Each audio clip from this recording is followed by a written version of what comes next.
Bienvenido a Miedo Nocturno. Gracias por estar aquí una noche más. Lo que vas a escuchar a continuación le sucedió a alguien común, en una casa normal, en una familia como cualquier otra. No empezó con gritos, ni con sombras, ni con rituales extraños. Empezó con algo tan simple como un teléfono vibrando en la madrugada. Mi padre Ernesto siempre fue un hombre extraño, no violento, no cruel, solo distante. Vivíamos bajo el mismo techo, pero muchas veces sentía que él estaba en otro lugar. Pasaba horas sentado en la cocina, mirando la pared, con el celular en la mano, sin escribir nada. Cuando le preguntaba qué hacía, solo decía, nada, en esperando a nunca supe qué significaba eso. La noche que murió, yo estaba despierto. Escuché cómo se levantó para ir al baño, escuché el agua del lavabo, el roce de sus pasos lentos sobre el piso. Luego, nada, un silencio tan pesado que me obligó a levantarme. A las 3:40 alto M, mi madre gritó su nombre desde el pasillo. Cuando llegamos, estaba en el suelo, los ojos abiertos, el rostro inexpresivo, el celular apretado con fuerza en la mano derecha, como si no hubiera querido soltarlo ni siquiera al morir. El funeral fue pequeño. Mi hermana Laura no paraba de llorar. Mi madre parecía vacía, como si aún no entendiera lo que había pasado. Yo no podía dejar de pensar en ese teléfono. Nadie quiso revisarlo, nadie se animó a tocarlo. Esa noche me lo llevé a mi departamento a no sé por qué. Tal vez para sentir que aún estaba cerca, tal vez porque algo en mí sabía que no debía quedarse solo. A las 3:41 alto M, exactamente un día después de su muerte, mi celular vibró. Mensaje nuevo. Contacto en Papaña, apaga la luz. Sentí un frío inmediato recorrerme la espalda. Me incorporé de golpe, encendí la lámpara, revisé el historial. No había mensajes anteriores. Solo esa escribí, Laura. No hubo respuesta. El foco del techo parpadeó una vez, luego otra, después se apagó. Segundo mensaje. Así puedo verte mejor, mi corazón. Comenzó a latir con tanta fuerza que sentí mareo. Alumbré la habitación con la linterna del celular. Todo estaba igual, pero la sensación era distinta, como si alguien estuviera de pie detrás de mí, observando cada movimiento. Las noches siguientes fueron peores. Los mensajes llegaban siempre a la misma hora. Siempre sabían lo que estaba haciendo. Sigues despierto, estás pensando en mí, ¿verdad? Laura también me escucha. Llamé a mi hermana llorando. Juró que no había tocado el celular de papá. Mi madre me gritó que dejara de inventar cosas, pero su voz temblaba. La última noche, el mensaje no llegó a mi celular. Llegó desde el teléfono de mi padre, que estaba guardado en un cajón. Estoy aquí. Sentí el colchón hundirse lentamente, como si alguien se sentara a mi lado. Desde entonces, cada madrugada a las 3:41, mi celular vibra. Aunque esté apagado, lo que estás a punto de escuchar me sucedió a mí y comenzó mucho antes de que todo empezara a salir mal, antes de que mi vida se desmoronara. Yo estaba bien, tenía trabajo, dormía tranquilo, tenía planes y estaba en una relación estable, o al menos eso creía. Ella y yo llevábamos años juntos. Al principio todo era normal, incluso bonito, pero con el tiempo su carácter cambió. Se volvió celosa, controladora. Cualquier discusión terminaba con silencios largos, miradas cargadas de rencor y frases que parecían inofensivas, pero en realidad no lo eran. Si no eres mío, no serás de nadie. Cuando terminamos, no fue una ruptura tranquila. Hubo gritos, reproches, amenazas disfrazadas de lágrimas. Recuerdo que antes de irse me dijo algo que en su momento no tomé en serio. Te vas a arrepentir. Poco después, todo empezó a ir mal, no de golpe, sino lentamente, como si alguien hubiera empujado mi vida fuera de su curso. Perdí mi trabajo sin razón clara. Mi salud comenzó a deteriorarse. Me enfermaba seguido, tenía mareos, insomnio y una sensación constante de ser observado. Las noches se volvieron pesadas. Soñaba con alguien parado al pie de mi cama, sin rostro, sin voz, solo mirando, y al despertar el cansancio seguía ahí. Pensé que era estrés, mala racha, pero las cosas no mejoraban, empeoraban. Un día una vecina me observó fijamente y me dijo algo que Me heló la sangre. ¿A ti te hicieron algo? Me reí. Pero la duda se quedó conmigo, creciendo, hasta que decidí buscar ayuda. Acudí a una mujer que todos llamaban la bruja. Vivía lejos, en una casa vieja, donde el aire se sentía pesado. Apenas me vio, llevó la mano al pecho. A ti te hicieron una brujería poderosa, dijo.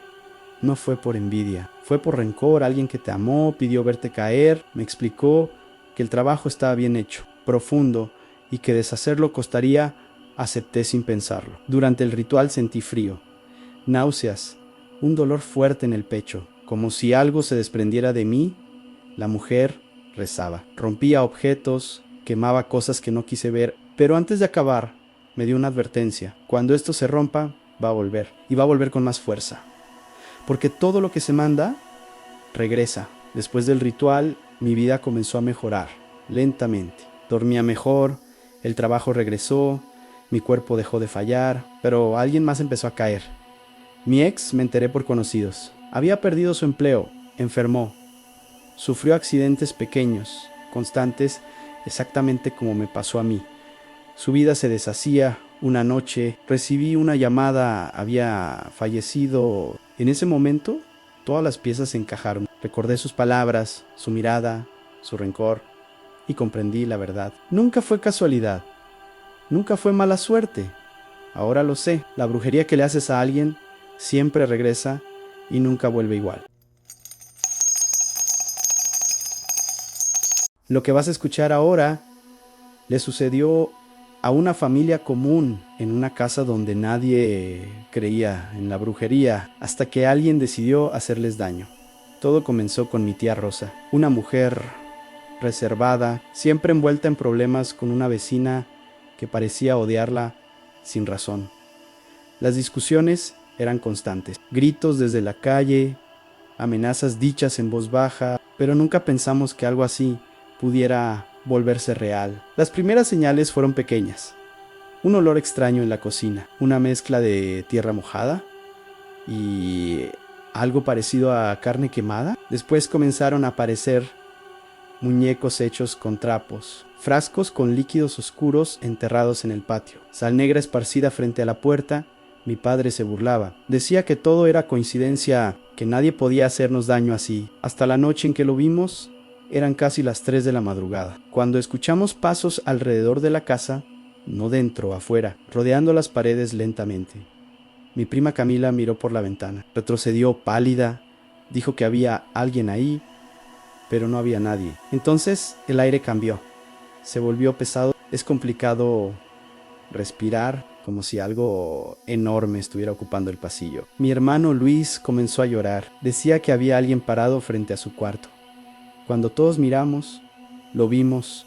Era alto, demasiado alto, casi tocaba el techo. Su cuerpo tenía forma humana, pero era completamente negro, como si la luz no pudiera tocarlo. Levantó la cabeza lentamente. Sus ojos eran rojos.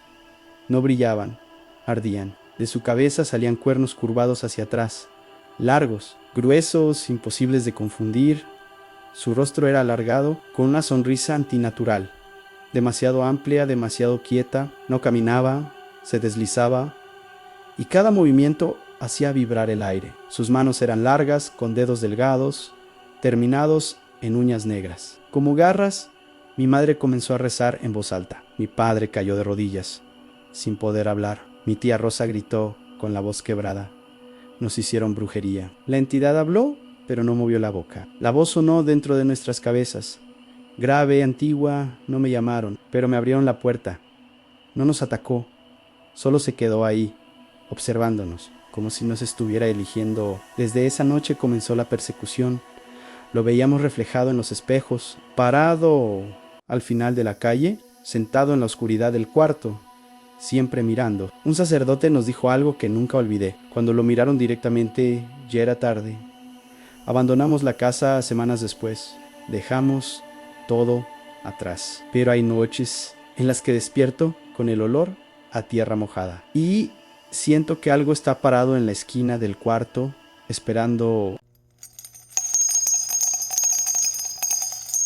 La historia que vas a escuchar ahora le sucedió a alguien que trabajaba rodeado de muerte todos los días, pero que jamás pensó que uno de ellos decidiría seguirlo a casa. Trabajé durante 6 años en una funeraria. Mi nombre es Javier y mi trabajo era preparar los cuerpos para ser sepultados, lavarlos, vestirlos, cerrar sus ojos y acomodarlos dentro del ataúd para que parecieran dormidos. Al principio fue difícil, las primeras semanas casi no podía comer ni dormir, pero con el tiempo uno se acostumbra, o al menos eso creí. Mi compañero Ernesto, que llevaba más de 20 años ahí, siempre me decía lo mismo: no te encariñes con los muertos, algunos no aceptan que ya se fueron. Yo me reía, pensaba que solo eran supersticiones de alguien que había visto demasiado. Todo cambió la noche en que llegó el cuerpo de una mujer sin familia. No tenía nombre en el registro, no hubo velorio, nadie preguntó por ella, solo un ataúd sencillo y la orden de prepararla antes del amanecer. Cuando comencé a limpiarla, noté algo extraño.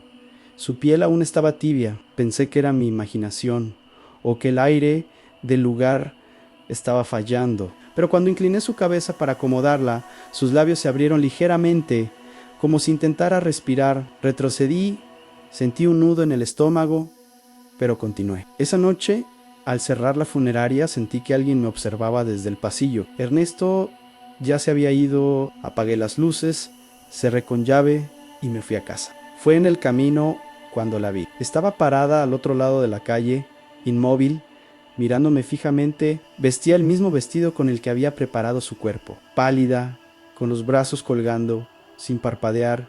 Parpadeé y ya no estaba. Pensé que era el cansancio, pero al llegar a casa, al cerrar la puerta, sentí un olor familiar. Formol, flores marchitas y algo frío. Muy frío.